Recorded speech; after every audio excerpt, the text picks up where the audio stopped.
the NBA in-season tournament. I've had a lot of friends. I've seen people on the internet, and I've also seen some NBA players that don't know anything about this. And today, we're going to talk about it. In a nutshell, this is a tournament that's in the middle of the season, which already started. All 30 NBA teams are participating. All of the games count to their regular season schedule. The only game that doesn't count is the championship game. Games are played on Tuesdays and Fridays. And now let's jump into it and see a little bit more of the details. Group play. All 30 teams are drawn at random. They were, based off their win and loss records, put into groups of 5. Each of these teams have to play against each team within their division. There's going to be 2 home games, 2 road games. And then to advance to the knockout round, it will be the best team within each of the 6 groups or divisions. And then the 2 wildcard teams are going to be the 2 best teams from each conference.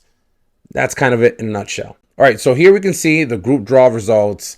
There's 3 groups in the East, 3 groups in the West, and then basically all 15 teams were put into each of these groups at random. And these are the groups that we have, with each team facing every team in their division at least once. Take a second there, take a look, and see where your team falls. Boston, we know where you are. So here's a little bit more information about how each team was placed into a pot, or the place where they were put into in terms of their division. In each conference, 1 team from each pot was randomly selected into each of the 3 groups in that conference. And there you go, and you see how they were put into each pot. So what's interesting is these knockout rounds, they're going to be kind of like NFL football. So it's going to consist of a single elimination game for each of the 8 teams.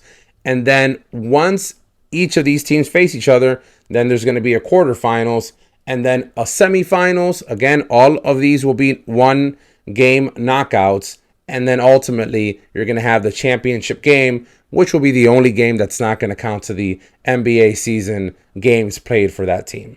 So for those who have questions about, okay, what happens if my team doesn't qualify to the knockout rounds? Here you see that for the 22 teams that are not in the knockout rounds that play on Wednesday, December 6th and December 8th, each of those teams will play 2 regular season games.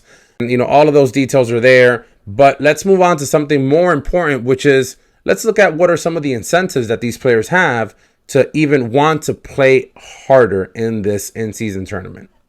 So here we can see that initially they said that the team that won the championship game, the players were going to take home $500,000. But then the coaches came together and they approached the NBA, and then they came up with a system where now the head coach is also going to be rewarded $500,000, and all the coaches and assistants and everybody on the team, below them will also receive an award, which we can see here as well. And then the next slide, I'm going to show you some of the key dates so that you guys can screenshot it, save it, so you can have an idea more or less of how this is going to play out. So here you guys see November 3, group play already started. November 28, group play ends. Then they're going to go into the knockout rounds. December 4 and 5, quarterfinals. December 7th, semifinals. And then December 9 is the championship, which will be very interesting, having like a championship game. And then hopefully, ultimately, this gives the NBA what it's looking for, which is they're looking to increase ratings so that once their TV deal expires, which is set to expire on 2025, they'll be able to approach these TV providers and garner a bigger deal, which will mean more money for the players as well. Let me know in the comments what you think. If you're excited about the in-season tournament, what your thoughts are, what is good, what can be better, and let me know, what your overall perspective is about this. And also comment who your team is and, if you think they're going to win.